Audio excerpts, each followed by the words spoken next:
How did COVID impact your organization? Positively, positively, definitely, Okay. because it did two things. When the pandemic hit, we just completed a complete pivot to having an exclusively online program. So it's just like adding gas to the fire that we already, put together. Because after COVID, people were more receptive to the idea of online collaboration in general.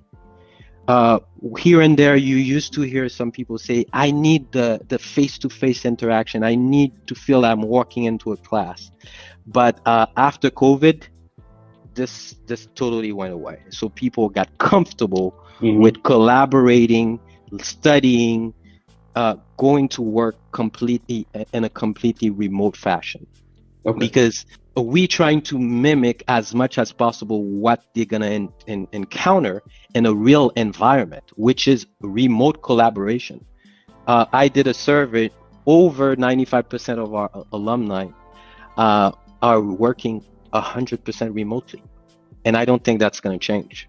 So a lot of people need to, if they're still considering IT, they have to be comfortable with completely operating in a remote environment.